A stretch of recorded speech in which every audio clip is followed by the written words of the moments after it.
देवी आदि शक्ति के 10 महाविद्याओं में से जिसका नाम सबसे पहले आता है, जो समय और काल से भी परे है और जिन्हें रक्त की स्वामिनी भी कहा जाता है, वे हैं देवी काली। लेकिन क्या आपको पता है कि उनका जन्म कैसे हुआ था?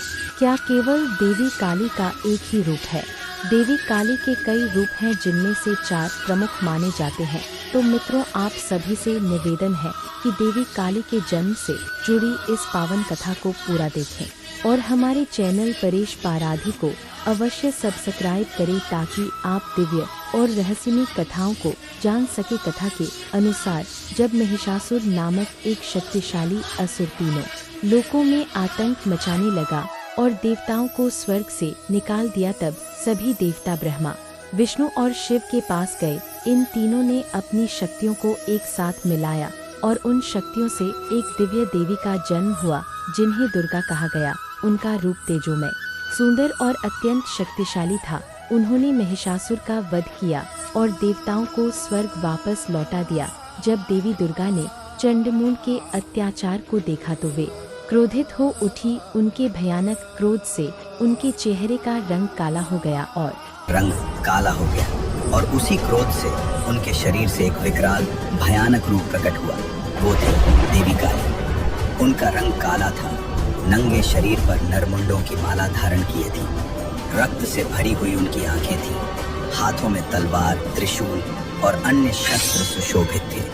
ततः क्रोधाच संजज्ञे काली कराल वदना चंडम मुंडम च संहर्तुम कालरात्रि रिवोज्ज्वला।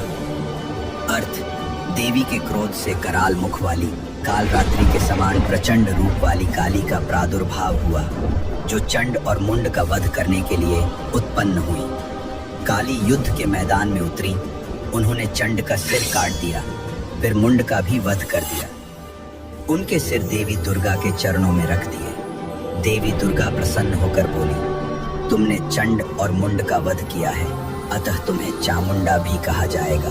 दूसरी कथाओं के अनुसार चंड मुंड के बाद एक और भयानक असुर युद्ध में आया, रक्तबीज। रक्तबीज एक अत्यंत विशेष वरदान प्राप्त असुर था। उसने ब्रह्मा जी से ये वरदान पाया था कि यदि उसकी एक भी बूंद रक्त भूमि पर गिरती है तो उसी रक्त की बूंद से एक नया रक्तबीज उत्पन्न हो जाएगा। इसी कारण उसका नाम रक्तबीज पड़ा, अर्थात रक्त से उत्पन्न होने वाला बीज।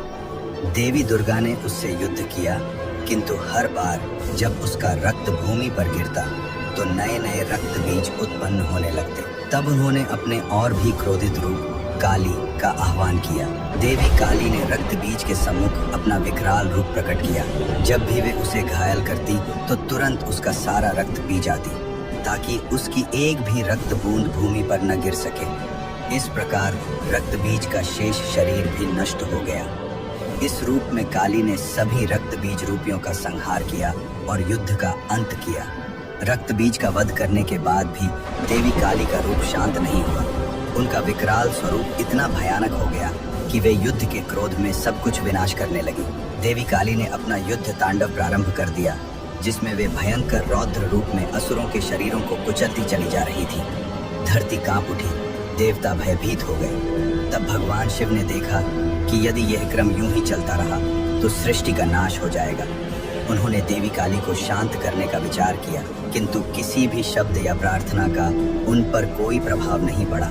तब शिव ने स्वयं को देवी काली के मार्ग में लिटा दिया। जब देवी काली अपने तांडव में आगे बढ़ रही थी, तब उनका पैर अचानक शिव के वक्षस्थल पर पड़ गया। जैसे ही उन्हें ये अनुभव हुआ कि उन्होंने अपने पति भगवान शिव पर पांव रख दिया है, उनका क्रोध तुरंत शांत हो गया, उनका विकराल रूप समाप्त हो गया और वे अपने सौम्य स्वरूप में लौट आईं।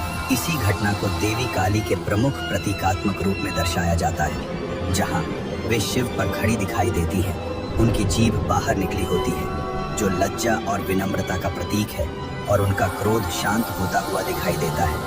यह दृश्य यह दर्शाता है कि जब क्रोध और शक्ति भी मर्यादा से आगे बढ़ जाएं, तो केवल प्रेम और समर्पण ही उन्हें शांत कर सकते हैं। दोस्तों, देवी काली का केवल एक ही रूप नहीं है, उनके अनेक रूप हैं, जो विभिन्न समय पर भिन्न भिन्न शक्तियों का प्रदर्शन करते हैं। दक्षिणा काली, ये उनका सबसे प्रमुख रूप है, जिसमें उनका मुख दक्षिण दिशा की ओर होता है। वे 4 भुजाओं वाली होती हैं और कृपा एवं रक्षा का स्वरूप धारण करती हैं। श्मशान काली। यह रूप श्मशान में विराजमान होता है और तंत्र के साधकों के लिए अत्यंत शक्तिशाली माना जाता है। भद्रकाली, यह देवी का शांत और मंगलकारी रूप है जो समृद्धि और सुरक्षा प्रदान करता है। महाकाली, यह काल से भी परे का रूप है जिसका संबंध समय के नियंत्रण और ब्रह्मांड के ज्ञान से है। वे 10 महाविद्याओं में प्रथम स्थान पर मानी जाती हैं। इसके अतिरिक्त देवी काली के और भी अनेक रूप हैं, जैसे चामुंडा, कालरात्रि, तारा और अन्य अनेक स्वरूप। प्रत्येक रूप एक विशेष तत्व या शक्ति का प्रतिनिधित्व करता है। दोस्तों, आज का यह वीडियो यहीं तक। देवी काली के प्रत्येक रूप के विषय में हम अगले वीडियो में गहन चर्चा करेंगे।